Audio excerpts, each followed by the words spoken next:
벌써 4년째 카카오에 물려있다. 마이너스 57%. 요즘 조금 올라. 이 정도다. 손절도 못하고 4년째 이러고 있다. 내가 죽기 전에 탈출이나 할 수 있을까? 이런 생각이 든다. 그만큼 후회가 정말 많이 됐다. 2020년 코로나로 주가가 폭락했을 때 처음 주식을 시작했다. 같이 일하던 동료가 주식 이야기를 하기 시작했다. 1,000만 원 넣어서 소소하게 용돈 벌고 있다고 하길래 그 말을 듣고 나도 슬슬 관심이 생기기 시작했다. 종목을 쭉 보는데 솔직히 말하면 내가 아는 회사가 없었다. 뉴스에서 들어본 적도 없고 제품도 안 써본 회사들이 대부분이었다. 그 중에서 유일하게 이건 나도 아는 회사다 했던 게 카카오였다. 카카오톡 쓰고 카카오택시 쓰고 카카오페이도 쓰니까 왠지 친숙해 보였다. 그 친숙함 하나로 아무 생각 없이 샀다. 기업 분석도 안 했다.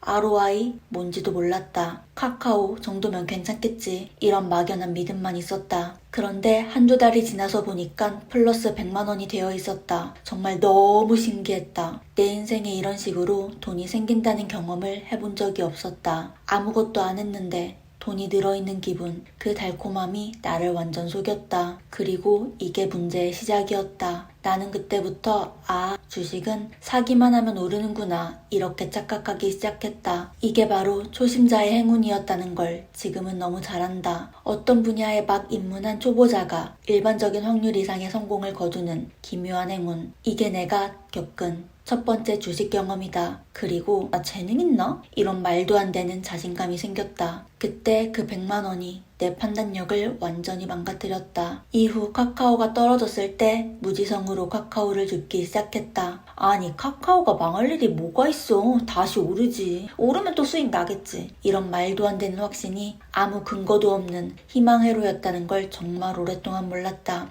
당연히 분할 매수 같은 것도 몰랐다. 그런 건 관심도 없었다. 그냥 떨어지면 와 싸졌다 이러고 샀다. 정말 쌀 때 사는 게 아니라 단순히 지난번보다 가격이 조금 내려갔네? 이 정도 기준으로 샀던 거다. 지금 생각하면 진짜 대가리 꽃밭이었다. 그렇게 몇 번 줍줍하다 보니 어느새 내 계좌는 내가 감당할 수 있는 수준을 훌쩍 넘어가 버렸다. 하지만 그때도 나는 현실을 보려 하지 않았다. 떨어지는 동안에도 나는 아무것도 몰랐다. 아니, 알려고 하지도 않았다. 심지어 확인하는 것도 귀찮았다. 그냥 언젠간 오르겠지 이러고 방치했다. 아무 분석도 없고 근거도 없고 그냥 막연한 믿음 하나로 버텼던 거다. 지금 돌아보면 적당한 시기에 손절만 했어도 이렇게 끔찍하게 오래 물리진 않았을 것이다. 손실이 더 커지기 전에 정신 차리고 나왔으면 괜찮았을 텐데. 하지만 그걸 하지 않았다. 왜냐면 귀찮았기 때문이다. 공부하기도 귀찮고 정보 찾아보기도 귀찮고 손절 버튼 누르기도 귀찮고 보면서 마음 아픈 것도 싫고 이 귀찮음 때문에 내 돈은 4년 동안 그대로 묶여있다. 그렇게 수천만 원을 잃고 나서야 나는 정말 뼈저리게 깨달았다. 돈도 공부를 해야 한다는 것을. 사실 몇 년 전에 누가 팔란티어라는 회사를 조용히 추천해 준 적이 있었다. 앞으로 정말 엄청난 기업이 될 거니까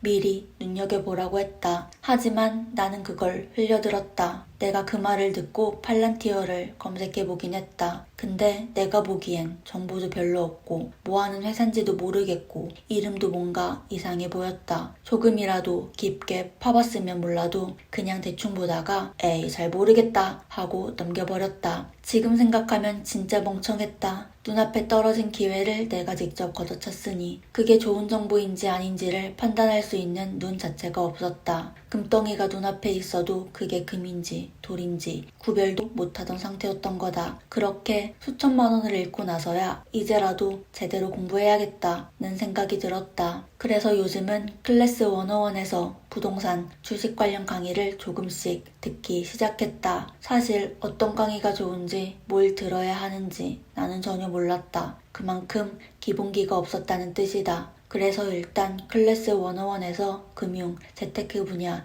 1이라고 되어 있는 강의를 들어봤다. 근데 들어보니깐 전업 투자자를 대상으로 하는 내용이라 나랑은 맞지 않았다. 내 눈에는 너무 어렵게 느껴졌다. 이건 내 수준이 아닌데 이런 생각이 들었다. 그래서 다른 강의를 찾아보다가 금융재테크 분야 3위인 왕초보도 할 수 있는 미국 주식 투자 강의를 듣게 됐다. 전업 투자자가 아닌 그냥 평범하게 일하면서 조금씩 공부하고 투자하려는 사람을 기준으로 차근차근 설명해주는 느낌이었다. 강의에서 들은 말 중에 크게 박혀버린 문장이 있었다. 이거 회사 지금 하락했는데 지금 들어가도 될까요? 이런 질문 자체가 이미 투기를 하고 있다는 증거라고 했다. 왜냐면 하락하는 이유도 모르면서 사는 건 그냥 감으로 사는 거랑 똑같기 때문이라고 한다. 이 말이 정말 나를 전곡으로 찔렀다. 이게 바로 내 이야기였기 때문이다. 나는 지금까지 기업 공부도 제대로 안 했고 악재가 뭔지도 몰랐고 싸졌네? 들어가 볼까? 이런 식으로 산 적이 너무 많았다. 그러니 난 투자가 아니라 도박을 했던 거랑 다름이 없었다. 그럼 주식을 언제 사야 할까? 이 질문에 대해 강사님은 아주 단순하게 말했다. 좋은 회사가 저평가됐을 때 사는 것, 정말 그게 끝이었다. 이 원칙 하나로 수많은 복잡한 고민들이 정리되는 느낌이었다. 뉴스에 흔들릴 필요도 없고 감정에 휘둘릴 필요도 없고 누가 좋다더라 나쁘더라 이런 소문에 휘청거릴 필요 없었다. 그저 그 회사가 정말 좋은 회사인지 그리고 그 가격이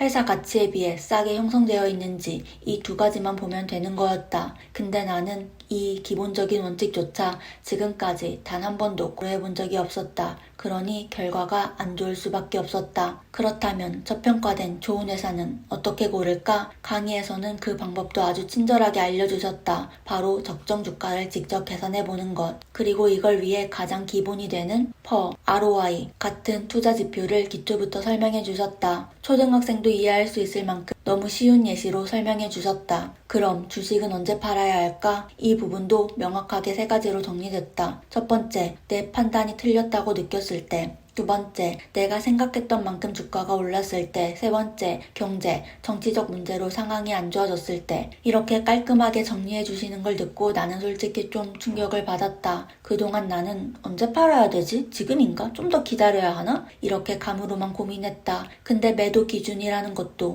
명확한 원칙과 체계가 있다는 걸 이제야 처음 알았다. 그동안 내가 해왔던 행동들, 귀찮아서 안 보고, 귀찮아서 안 배우고, 귀찮아서 대충 넘기고, 그리고 마지막엔 직감으로 결정했던 이 모든 것들, 이 습관 하나하나가 어떤 결과를 만드는지 내 계좌가 아주 처절하게 보여줬다. 그래서 지금은 늦었지만 클래스 101으로 천천히 공부를 다시 시작하고 있다. 다른 플랫폼들은 강의 하나 듣는데도 10만 원이 훌쩍 넘어가는데 막상 들어보면 내가 원하는 방향과 맞지 않아 돈을 날리는 경우가 많다. 그래서 사실 공부하고 싶어도 강의 선택조차 스트레스였다. 그런데 클래스 101은 월 1만원대 구독만 하면 5,900개가 넘는 강의를 무제한으로 들을 수 있어서 이런 고민이 아예 사라졌다. 강의를 여러 개 맛보기로 들어보고 나한테 맞는 것만 골라서 계속 들으면 되니까 오히려 학습 효율도 훨씬 좋아졌다. 더 이상 예전처럼 대가리 꽃밭으로 살지 않을 것이다. 내 돈은 내가 지킨다.